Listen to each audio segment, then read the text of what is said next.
Hey everybody, Mike Fifer, Fifer Hobby Supply. Today we're going to do update 68, I believe. Um, I went on the computer and looked, and I thought I had already done a 68, but I think if I did, I lost it somewhere or something. I'm not sure, but nevertheless, this will be 68.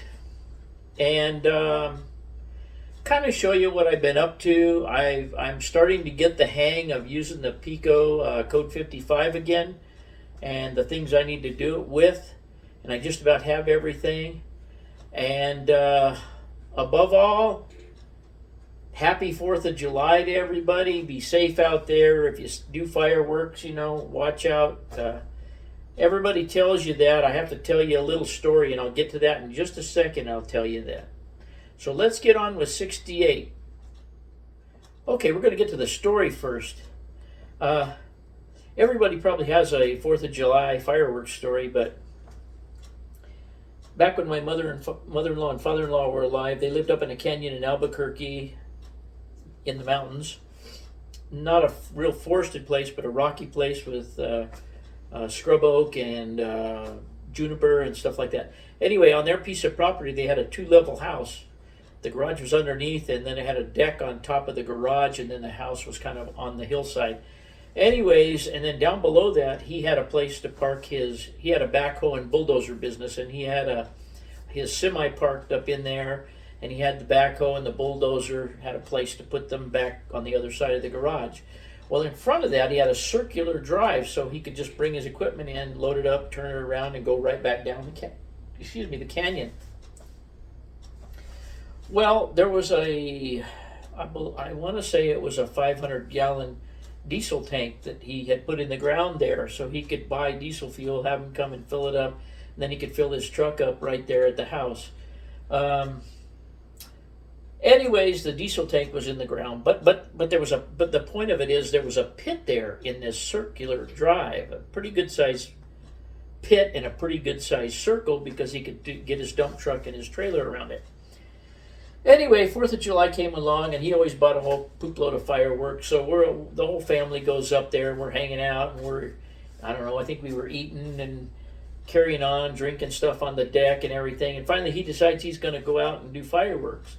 Well, he sets off a few, and the next thing you know, my brother-in-law, I, and whoever else was there, and her dad looked out in that big ponding area, and the ponding area was on fire. And so we quickly got some hoses, got some buckets of water. We went down there, started throwing it on it and trying to get the fire out. And we were a little bit on the panicky side, but her mom went nuts on the upper level over there, and she was yelling, screaming at everybody, cussing at everybody. And she gathered up all the fireworks. While we were out there trying to put the fire out, she gathered up all the fireworks and hid them on us so we couldn't have a rest of the 4th of July.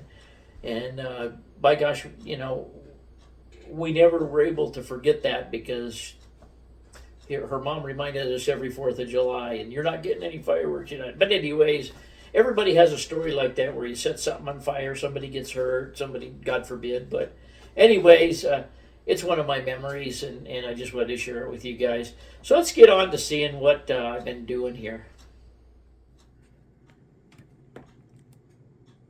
Okay.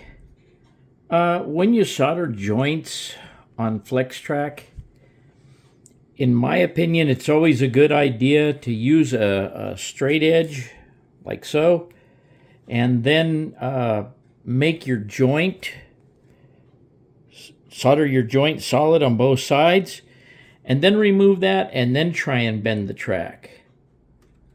Okay, guys, let me take you up here. You can see that I have the Kato turnout in, and I have tracks leaving the Kato. By the way, they're soldered to the Kato turnout, and I just let them naturally go down to foam level. I will fill that with ballast and glue to make the transition. They go around the corner, and they go underneath the bridge, and they come down this way, and you can see that right there I have a turnout coming back into it. And right there I have a turnout that goes back and will go to the oil facility. Then I have a curved turnout here that goes into a curve, goes around here to this turnout. This turnout will have another turnout down here. That will be the branch line runaround. And as you can see, I built 2 more oil tanks. I will put them, Gavin's going to paint them and decal them for me. And then I will build the retainment ponds and mount those over in here, along with the abandoned and capped oil rig will go in there. Now let me show you why that's going to be that way. Okay, this is the reason it's going to be that way. Because I had my overpass. What I'm going to do is tie in that road to the bottom of the overpass. Of course, this needs to be straightened up on the end. But the road's going to come around and tie into there, come around, tie into there. It will go this direction, and it will go into the oil facility here. I don't know what else will be in there. There could be a pump house or something else in there. All the oil that goes into those tanks is piped in. What I may do is put some overhead pipes across the tracks to the tanks that are on the other side. The oil facility is where it's going to be. And hang on 1 second. I'll be back with you. Okay, and now you'll see, of course I just have the track laying there, but you will see the track that goes in behind the oil facility and the oil loading. There will be truck loading in the front side. Anyway, that's how that's going to go. I don't know what else will go in, around, and about, but that is pretty much how that's going to go. That is where it is going to go, and you can see that I have room for 2 tracks underneath the bridge, and the bridge empties out into the town in a nice place. Of course, I've got to extend it on down, but that's not a big deal. But that is how that's going to be. Now, let me be back with you in just another second. Okay, so we have this track, we have it tied in, it comes around, it goes to the switch here for the runaround, then it keeps on curving at a 12-inch radius, then it straightens out, and I shortened the length of the icing facility, and the icing facility will go right there on an angle. And then when the track comes out back here, we don't know exactly where it's going to go, but likely it'll make a 12-inch radius and go back in there. There may be another switch on it to take it back over this way and put some industry back over there. I just don't know. But that's most definitely where the ice facility will go. We may have to straighten that track out and bring it towards us slightly to get things to work out properly, but it'll be on some sort of an angle that doesn't make it look too monotonous. And we'll figure out what kind of buildings to put back in here, and if we put something there, a switch that takes a track back there on and to get to it. That is not a big deal. So that's as far as I've gotten. This point right here. One of the main things was shortening the eye stock, which I just capped off the end down here. I was able to break off one of the ramps, moved it forward. I had to put a little piece of styrene in there to take up the slack because it didn't come up to the cement. I will touch that up and so forth. I cut 2, I don't know where they are. I was going to show you. I cut 2 little LEDs out from up underneath here, but the lighting inside there should still all work. So that is pretty much where that's going to go. Another little tip. I've had several guys here in town struggle putting rail joiners on code 55 Pico. If you tried any other joiners besides these Pico joiners, you're going to struggle forever. But you can put those Pico joiners right onto the tracking switches, almost. You may have to deburr it a little bit. I'm using a rotary tool to cut all this stuff, but I'm getting back in the swing of it, and it works. So that's kind of what we have so far. And I'll get back to you in just a minute. Okay, and I've talked about it before, but you've seen how this is going to be. The tracks are going to come up here. They're going to split over here, going to go to the chemical plant, and then there's going to be a small 2-track yard over here for the ACT locomotives, the switching locomotives to come out. This track is likely going to go around the front edge. Switches will come off of that. We're going to have some, well, and I told you I didn't know how this was going to be. I don't know how any of this is going to be. I'm kind of working my way from the outside to the middle. Maybe not the best way to do it, but it seems to make sense to get buildings placed where I need them to be. I have a lot of turnouts here that I had Robin get for me. I have a lot of lefts, but I don't have very many rights. I'm waiting on some rights to get here, but I think I can lay out, I think what I'm going to do next is start laying out the track from over here that way until I get the track up into the chemical plant and the 2 tracks going back to the 2-track yard. And we'll see how that pans out. From there, we can do whatever we want to. So, and you guys have seen the scrap yard. It's going to be back there. We're working our way around, but slowly but surely. I haven't had much time. Today is obviously the 4th, and I had to go do a small job for a friend. I had to drill a hole in a hitch on his motorhome to accept his, he tows his car with it, but then he has a double hitch, and he has a receiver above the regular receiver that he puts a platform on for his electric scooter that he needs to be mobile. And we just needed to push it forward, drill another 5/8 hole in it so he could move it as forward as far as he could, and put his car on there, or his cart on there, and still clear the automobile. But we got it all figured out this morning. It only took about an hour, and we were both happy campers. Anyways, to get back down here, inside I am building the GC Laser, what the heck is it called? Cattle auction house. It's a very fragile kit. I don't know how long it's going to take me to get it done, but that auction house will go down here along with some of this stock pen stuff. Stock pens and auction house will be there. The cars that come into the auction house will park on that track, the Pizzicato track back there. Someone had suggested to me that if we put the stock pen there, we should put the fertilizer plant down here. So the fertilizer plant is going to now live down here. And I think that's going to be pretty nice. I think that'll really finish off that scene.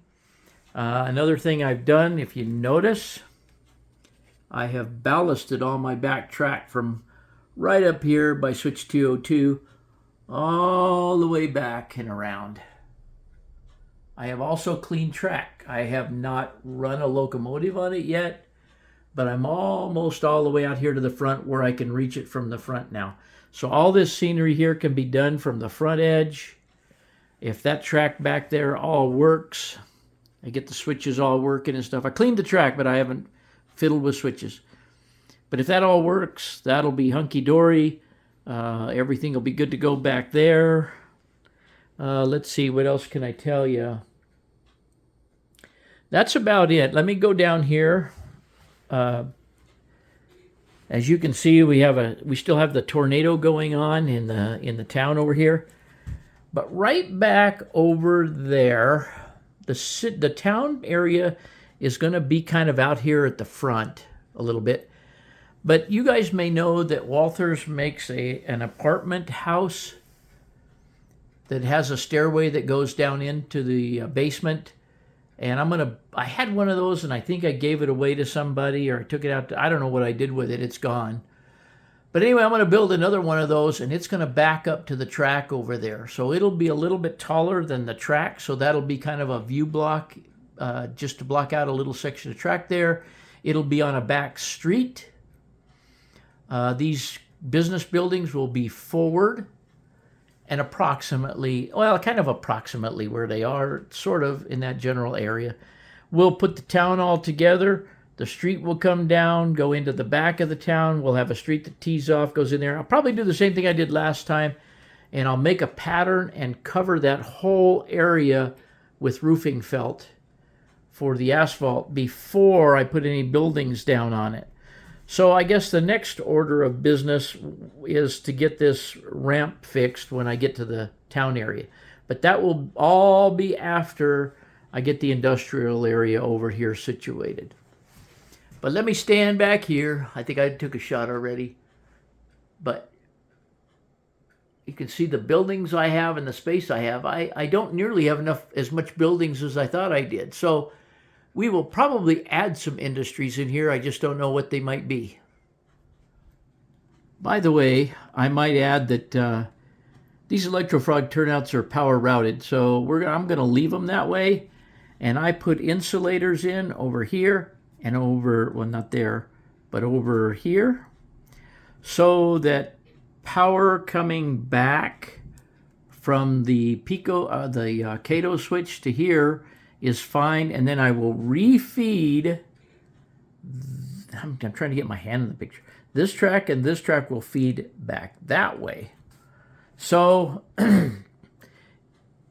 pardon me, you just have to be cautious of how your feeding is going to take place. And I'll be running 26 gauge wire up to the track and soldering it onto the bottom of the joiners, existing joiners, or near the existing joiners. Try and make it as non-visible as possible. But anyway, that's it for now, gang, I believe. Okay, everybody, I got a little more done. As you can see, I'll try and explain this to you. This track and this track are basically industry spurs. This track is for the icing platform, and it goes back over there, and I'm not exactly sure where it's going to go from there. Now, this track coming in here, you'll see 3 turnouts. Those 2 tracks going way over there, those are the runaround. That's the runaround for the for the branch line. This track right over there is going to go around and connect into the track that goes over and out of the branch line into the reverse loop. Now, what I have not decided is how all this is going to come together. There's probably going to be that switch there, which is going to take a lead backwards and probably put a very small industry in there of some type. And I'm thinking that thin one right there will probably go back there, because if I hold the camera up here, and I can't see what you guys are looking at, but the road is going to go around behind these buildings, and, well, I can't see my hand. But they're going to go, wherever it is, they're going to go around behind these buildings and come down over here and go down between the front of the junkyard and wind up over in here somewhere. But that's where the road will be. There might be some miscellaneous roads and stuff. But these tracks right here are where they're going to go, and those buildings are probably where they're going to go. Now, the siding that's going to come off here is probably just going to go right along there and stop about where my flux is, and it could have at least 2 industries on it, served by the same siding. So, that's how that's going to wind up. These tracks, as you can see, come around here. They go to 2 sets of switches here, and this switch right here is going to take us back up in there to do whatever we're going to do. And then this curved piece of track is going to take us over in here to do what we need to do. Now, I was thinking about my little 2-track yard, and I was thinking that right in here might be a good place. put a little curve right in here and put the 2 tracks right up there that way and make that my little yard area for the ACT locomotives. I'm thinking that might be what I'm going to do. I don't know that to be a fact. I'll work on it as I go. But all of this track around to right here where I'm taking the picture is all soldered in, okay? There will be a curved bridge here, and I'll make that by hand. It only has to be a little short bridge because the rest of this is just going to be, I don't know, it's just going to be cut out. But I'll figure that out. Another curved bridge on that third track and whatever other tracks I need it on. But I think it's kind of starting to come together how the industries over here will work. So I think I'm about ready to give up for today. Well, everybody, I hope you enjoyed that.